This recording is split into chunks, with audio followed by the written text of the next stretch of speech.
What's up, guys? Welcome to the channel. It's your boy Rax from Rax Gaming TV, and today we are checking out the Rk71 from Royal Kludge. Rollout video.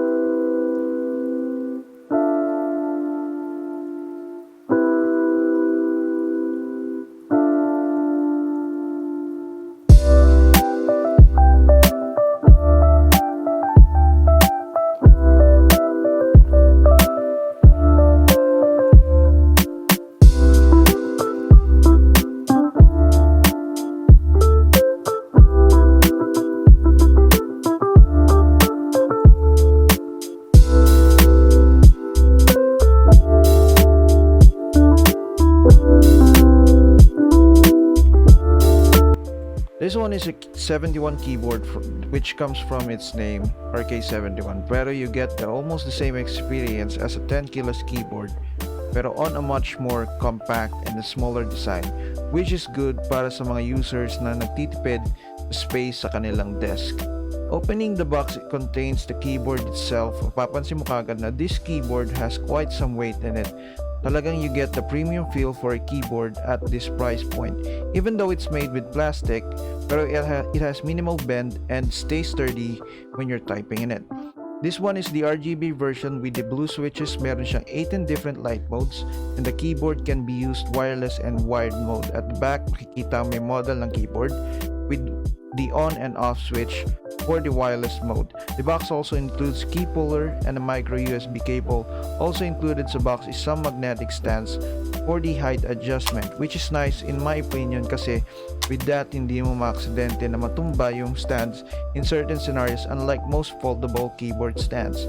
On typing experience, maganda yung feel ng keys niya and nandun yung clicky sound, but it has a good feel when you're typing it. As for my point of view, nasanay ako using my laptop only for my typing experience. So moving on to this keyboard, certainly made some adjustment for me, pero nasanay rin ako agad, and I found this keyboard more satisfying than using the stock keyboard on my laptop. Gaming wise, I've been using this keyboard on gaming with Warzone, and I got to say na maganda rin for gaming experience itong keyboard na to. Just make sure if gagamitin mo siya for gaming, use it on wired mode, kasi if you're going to use it on wireless, mapapansin mo yung slight lag. Pero kung gagamitin mo siya on daily use on wireless mode, okay siya and matagal din ang battery time niya even with the RGB on, kasi the keyboard itself has the rest mode pagkatapos ng 1 minute, so which helps with saving the battery. Now going for the RGB light, this thing has 18 light modes that you can select by pressing FN plus home button. And you can also customize the RGB niya by using the Rk's own software na pwede mo download on their website.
On the side ng keyboard, makikita mo naman yung RGB strip light niya that you can adjust by pressing Fn plus insert key. Pwede mo i-cycle with RGB spectrum or different steady lights.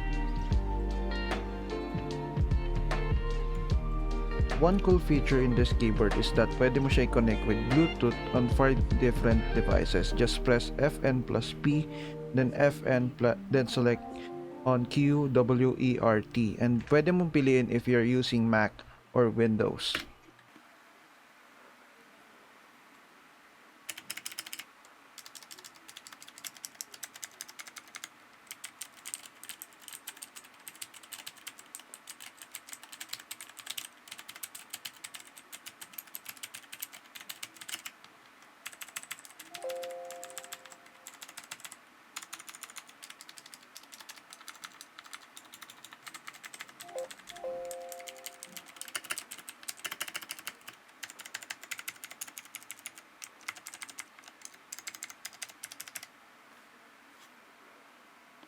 For my verdict, I think this keyboard is good para sa mga users na naghahanap ng minimal design with slightly a gamery feel on it and also looking for a small form factor keyboard. With the dedicated arrow keys, definitely worth the price, yeah. For approximately 2,600 pesos. I got mine through Lazada. Now, I want to know what you guys think about this keyboard. And kung gusto nyo bang bumili ng RK71, and kung meron na kayo nito, what do you guys think about owning this keyboard? I want to know your thoughts down on the comment section below. And if you like this video, don't forget to hit that like button and subscribe to the channel if you're new here. And don't forget to click that notification bell para updated kayo when I upload new videos. And also, if you guys want to see me or chat me with, I do live streams on Facebook daily. Follow me on Rax Gaming. And with that said, guys, thank you, and I will see you on the next one.